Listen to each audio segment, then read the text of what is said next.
Okay, let's kick things off. We're doing a deep dive today into a really quite fascinating article.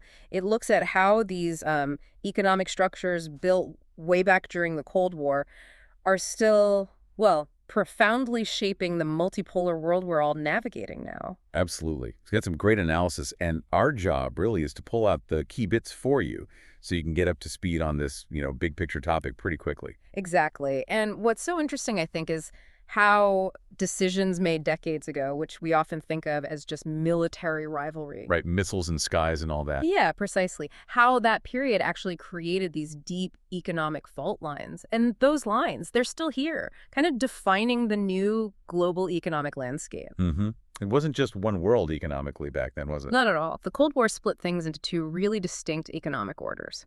You had the West, after World War II, building the Bretton Woods system. And that's where we get institutions like the IMF, the International Monetary Fund, and the World Bank. Right, the IMF sort of overseeing global finance, the World Bank focused on development, and crucially, it cemented the US dollar as the world's main reserve currency, a liberal dollar-based system. But on the other side, you had the Soviet bloc. They came up with a Molotov plan and later Comecon, the Council for Mutual Economic Assistance. So a totally different approach. Completely. It was all about coordinating planned economies, trying to specialize production within the bloc. Right. But, well, they ran into problems, big ones. Like what? Things like currency convertibility. It was really hard to trade their money for Western currency, and frankly, issues with efficiency compared to market economies.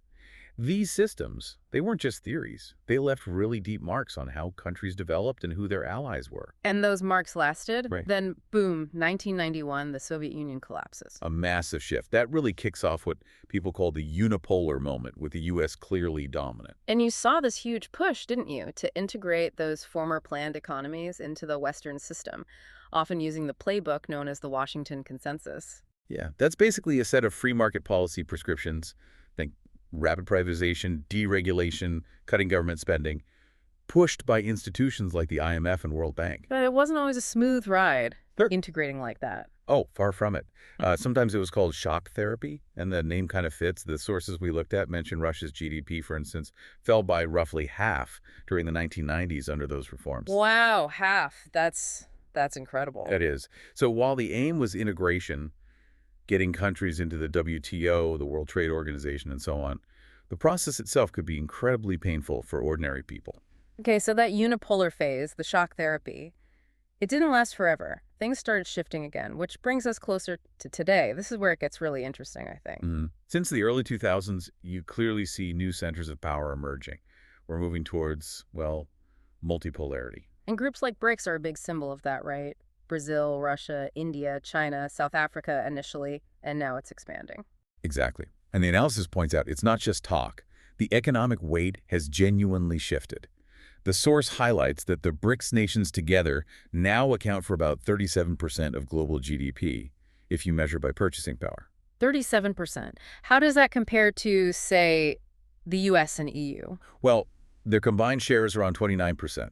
So BRICS, in terms of sheer economic activity measured that way, is actually larger. That's a significant data point. It really is. And it's not just GDP numbers, is it? We're seeing new institutions pop up. Yes, parallel structures. Think about China setting up the Asian Infrastructure Investment Bank, the AIIB, or the BRICS countries creating their own new development bank, the NDB. So alternatives to the World Bank and IMF, effectively? Pretty much. They offer different options for financing, especially for infrastructure, outside those traditional Western-led channels. Which also ties into this whole discussion about the dollar, doesn't it? The term de-dollarization keeps coming up. It does. It refers to efforts to, rely less on the U.S. dollar for international trade and finance. And there's evidence it's happening, albeit gradually. The dollar's share of global currency reserves, for example, was around 70% back in 2000. And now? Now it's down to about 60% as of 2023. Still dominant, of course, but a noticeable dip. And you see things like BRICS exploring ways to trade using their own national currencies more. And energy flows are shifting too. Dramatically. Russia, for instance, is increasingly sending its gas east towards China. You think pipelines like Power to Siberia. Meanwhile, flows to Europe have obviously plummeted because of geopolitical events.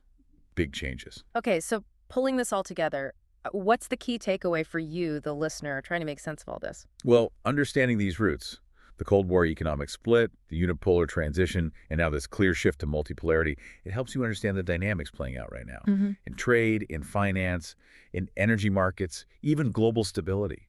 Right. The analysis we read suggests a future, maybe looking out towards 2040, where the world economy is genuinely multipolar. That probably means rebalanced global institutions, continued shifts in currency use, energy diplomacy. It's complex. And knowing this history, from Bretton Woods right through to these new BRICS banks, is pretty essential for navigating what's coming next. It definitely raises a big question, doesn't it? As the world potentially fragments into these competing economic blocks with maybe parallel systems. Yeah, the question is, can global governance find a way to balance that great power competition with the cooperation we still desperately need for, overall stability? That is certainly something to mull over.